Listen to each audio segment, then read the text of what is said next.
Welcome to PLZ Soccer. I'm Peter Martin. A quick look at the headlines on the back pages of the papers north and south of the border. And we'll talk in greater detail about them on the 4:30 show on the PLZ Soccer Show with Simon Donnelly and Alan Ruff as well. Well, the back pages of the papers dominated by Scott Arfield signing for Rangers on a 4-year deal. He reckons that there'll be a few stars on their way to Ibrox on the back of Steven Gerrard. You can give us your thoughts on that as well. He's the first of the signings. I think Mark Allen obviously had a huge say in trying to get him on the deal. Steven Gerrard would know all about Scott Arfield and would probably have been given the word on it to sanction it or not. You would think so anyway, but the world is moving on as far as transfers, who deals with them, who's in control of it. I think a number of managers contemplating jobs down south in England are thinking, I'm only going to take the job if I have the final say on transfer deals. Anyway, Scott Arfield talking about that. Christopher Ajer also in the news, happy with his 4-year deal at Celtic. The young man certainly earning rave reviews for his performances at the back for Celtic, and they're getting ready for the Scottish Cup final. And most of the papers are actually focusing on this Celtic-Motherwell Scottish Cup final and, of course, giving their thoughts on who they think will win. Louis Moult is one man in particular who's been talking to the press. He's been talking about the possibility of Motherwell going one better. Of course, Louis was in the League Cup final, couldn't quite get past Celtic, and he's hoping his replacement Curtis Main and the rest of his former teammates can go one better and defeat Celtic in the cup final. If they do that, listen, they'll be legends forever and a day. You can dine out on various dinners from now until doomsday, because there's nothing better than fans looking back on a special win.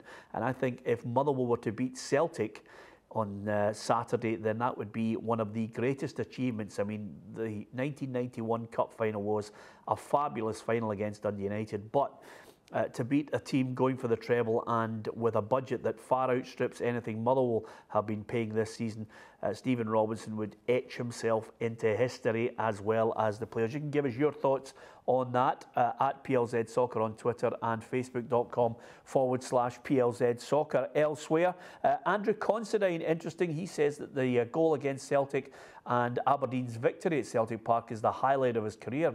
That is some statement when you consider he was part of the team that won the 2014 Scottish League Cup against Inverness Cally Thistle.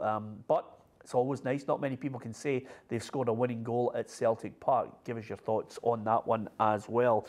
Elsewhere, as far as Jamie McLaren is concerned, he's hoping that his German club will allow him to go and join Hibs on a full-time basis.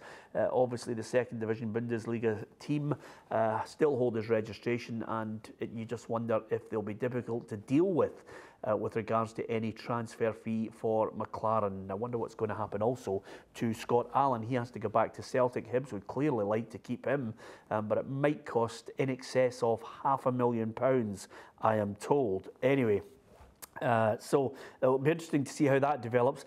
Now, down south, the managerial merry-go-round is about to gather pace.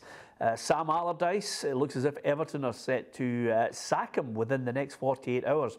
This is Everton, who are in the doldrums. He took the job on, managed to get himself an 18-month deal, and it looks as if he's going to get a £6 million payoff. The Toffees finished 8th in the table, but I think now fan power is starting to kick in there, and it looks as if they'll be looking to Marco Silva, the former Watford boss, to replace him. The managerial merry-go-round in England is crazy. West Ham are looking at other options before they contemplate giving the job full-time to David Moyes. His contract ended at the weekend, so he's waiting to find out. I think David Moyes will also obviously ask questions of West Ham and their board and their ambitions as well, but they're obviously scouting around. You wouldn't need to have a complex if you were a manager down south. Kevin De Bruyne has been speaking about Manchester City and their 100 points total in the Premier League. They were on the open-top bus going round close to the Etihad Stadium celebrating their Premier League title win with the trophy. And he reckons it'll be a long time before we see a 100 points total in the Premier League again. Manchester City were absolutely scintillating this year. Who do you think can stop them? Give us your thoughts on that. Also, don't forget, you can actually send us a message on video as well. If you've got the PLZ Soccer app in Google Play or in the App Store, if you hit Video Reporter and then just record a message for us and send it in, and we'll pick it up. If we use it on the 4:30 show, we'll send you out a bit of sporting memorabilia, just as we did yesterday for a certain Craig Brown, famous name, but not the former Scotland manager, who offered us his views on the situation at Rangers. Elsewhere, as far as managers moving, Maurizio Pochettino looks as if he's one of the front runners at the moment to replace Antonio Conte at Chelsea.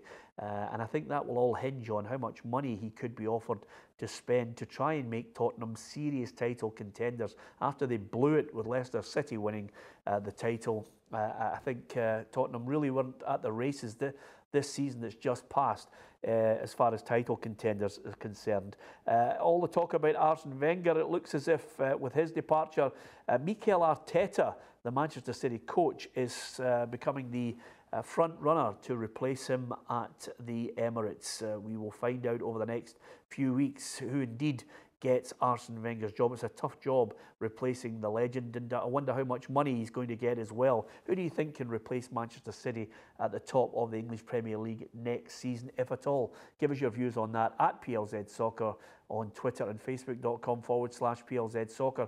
And last point, Gareth Southgate's looking to name his squad for the World Cup in Russia. Looks as if Joe Hart has missed out. They've got a number of good options, England. And Joe Hart, I think, with West Ham, hasn't done enough to convince Gareth Southgate that he would be the experienced number 3 for England. Amazingly, he's dropped from being the number 1 over the last 2 or 3 years. His career has nosedived, to be perfectly honest with you, after Pep Guardiola decided to dispatch with his services to Italy, and then eventually came back to English football. So, lots of things to talk about on the show. 4:30. Simon Donnelly, the former Celtic and Sheffield Wednesday midfielder, will be with us. Alan Ruff will be alongside me. You can give us your view. Hi to Lee. Well done to Bobby Montgomery for joining me, and Barry as well, who mentioned something very relevant, which is, of course, it is today, the 10th anniversary of someone I am very happy to have called my friend. I still look back, we were talking about Tommy Burns, of course. I can still look back with great fondness at Tommy Burns and Billy Stark. We all went to play 11-a-sides in Edinburgh for my stag do, a night that will never be forgotten. Some great memories with Tommy, and I think he's sadly missed by all the Celtic family, and I think all of the family of Scottish football, because Tommy was one of those footballers who managed to transcend, I think, the Celtic Rangers divide. He was a brilliant person, funny, good coach. I thought he had a great time as Celtic coach. They certainly played football that was very easy on the eye, brilliant to watch. Just couldn't get over the line and deliver the title that he craved. I noticed Pat Bonner said that he reckoned that over a period of time, Tommy would eventually have gone back as Celtic manager for a second spell. I can tell you, knowing him as I did, he would have loved that. Best wishes to Jenna, to John, Jonathan, and of course to Rosemary on a day like today. It's always sad when you look back at a 10th anniversary of his sad passing. Tommy Burns gone, but almost certainly not forgotten with people who love football. We'll talk about all that on the programme, on the PLZ Soccer Show at 4:30, if you can join us then. That's just a few of the headlines on the 15th of May 2018. Don't forget, download the PLZ Soccer app in Google Play and in the App Store as well. And if you want all your latest news right across the globe, then you can get it at www.plzsoccer.com. Thanks for watching.